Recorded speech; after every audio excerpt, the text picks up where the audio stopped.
So hello, I'm Chris Nichols. I'm the co-founder of GameShift. I'm delighted to have the chance to make this small film to accompany the conference presentation at the Change and Transformation Conference.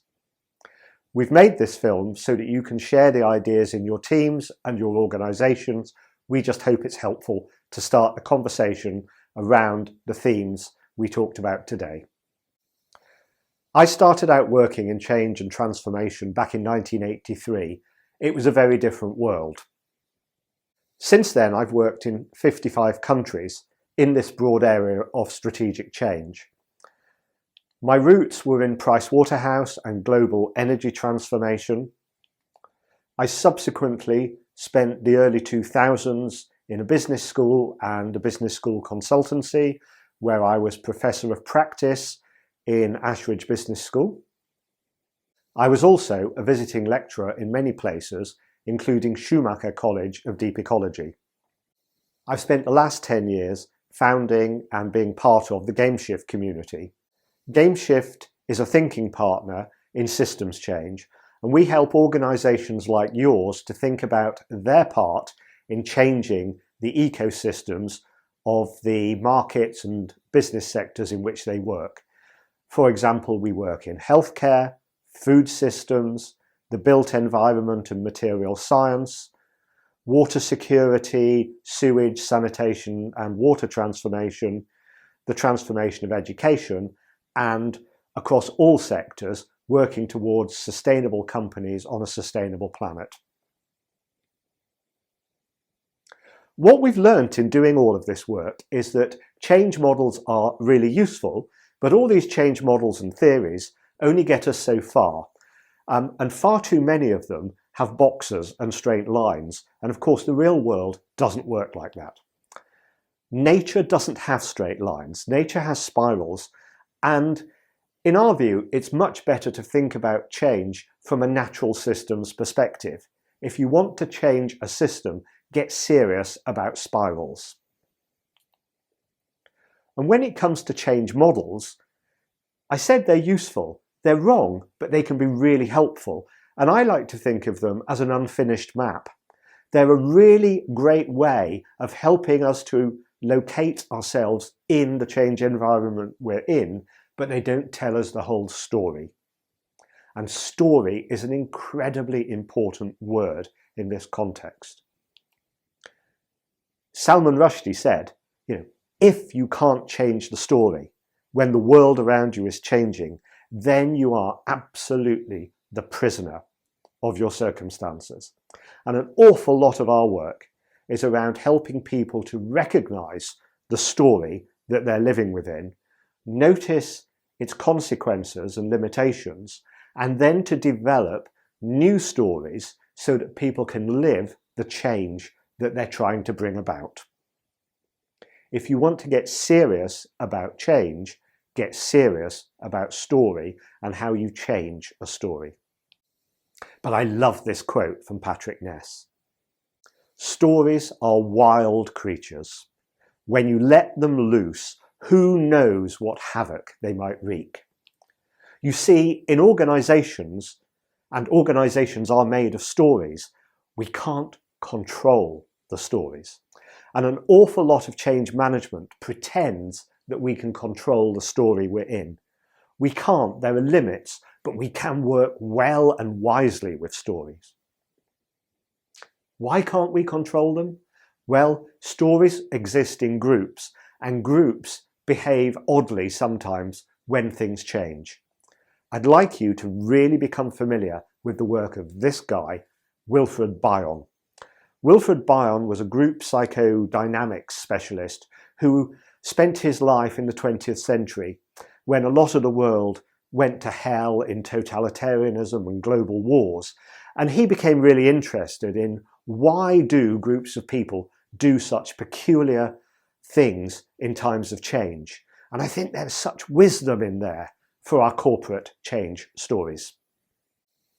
Bion said groups, like big organisations, work really well when things are certain, stable, clear. People feel secure, they know who they are, they know what they're doing. The moment that gets threatened, people tend to become quite anxious. And when these certainties break down, and they will break down in times of change, that's what change is. When change happens, people will get anxious. And then, Bion says, you will see some patterns emerging. And every one of us has seen these patterns in organizations in times of change. He says, look out for blaming. When people in the organization start to point the finger, it's not us, it's them. It's not me, it's you. We're doing it, they're not. This is evidence that there's some insecurity going on in the organization. Don't fight it, it's data. It tells you where you need to put your effort. You'll also see fight and flight. Fight, that can be part of the blame game, but it can also be looking for battles to go and fight outside. I'm not focusing on the change because I'm focusing on this battle. Flight can look like repolishing your CV. Lots of people start quitting. Flight can also look like people just being too busy to join in. If you're not getting people joining in your change, it's kind of flight quite often. People keeping their heads down, doing the day job, not focusing on this problematic change. People can become very dependent. They can all start looking up. Upstairs has got to fix this. If they'd fix it, we'd just get on with doing it. The problem is they're not fixing it. Dependency patterns. If you find yourself wondering, why aren't people stepping up? Why aren't people doing it? Why are they all looking to me? Think Bion. There's probably some anxiety there. Sometimes organizations look to one or two superheroes to fix it all and make it all okay. All of these are evidence of what Bion called primitive patterns, and they mean the organization is anxious about the change. Don't fight that. It's data. You can do something about it once you see the pattern. This is how you help real change to work. Be careful about grand gestures. Often, corporate change starts off as a big jamboree, a massive announcement, a great gesture, a grand opening, like a firework display. And the trouble is, sometimes that's all there is. Nothing happens beyond this point. We can do better than that. I'd like you to think about change not as a grand gesture, but as something much more subtle, deeper, underground. Think roots. This is a picture of mycorrhizal fungi underneath the forest floor. This network, this web of fungi, passes messages around the forest, moves chemicals about, keeps the forest healthy and safe. Your organization has its equivalent of this. So much of organizational life happens in the fungal web of the informal conversations, the unspoken word, the gestures around the coffee machine. If you want to get serious about change, we need to get serious about fungal webs and the informal system of organizations and how stories work there. To do that, we need to think carefully about participation. We can't do change to people. We have to do change with people. And that means really getting people to join in and choose to join in. They can't be made to participate. This means that the quality of invitation matters. And a lot of our work is helping people to decide how to invite organizations to join in a change process. What's the right invitation to get people to join in? And how do you deal with people who won't? It's not a real invitation if you have no right to say no. The other thing we spend our time doing is helping people to find, feed and grow Trojan mice. Trojan mice are the little experiments through which change happens. Subtle sideline experiments, big formal experiments, tiny delinquent experiments, the experiments that nobody knows about. The point is, these will be happening in your organization. If you can find and develop Trojan mice and amplify the work they're doing, really great things can happen. A lot of our work is about finding and helping to connect the different Trojan mice that are running in organizations.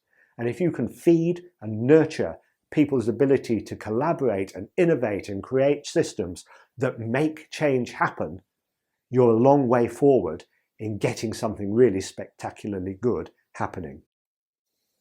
Remember what I said about nature moving in spirals, not straight lines? To support the Trojan mice, one of the most powerful things you can do is to support small groups of people coming together to learn and share their learning. We call these practice application groups. Some people call them learning groups. Peer circles of one kind or another, carefully facilitated to support people as they change their story, overcome the anxiety of change, share the success that's going on, and gradually the story of the organisation changes so that the change becomes real. And sometimes we illustrate this as an upward spiral, a spiral of action, noticing the outcome, getting interested in what's working and not working, framing a new experiment, up it goes.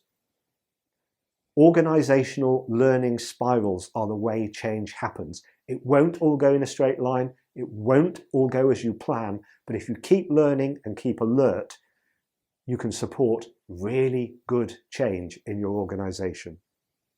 So thank you for listening. There is a ton more stuff that we have on this. We've put a link to some resources. Somebody in your organisation has a copy of our book, Disrupted, by Chris Nichols and Philippa Hardman. Please do get in touch. We're really happy to come talk about this stuff with you. And we wish you well in implementing these ideas and helping to support really good change to make the world a better place.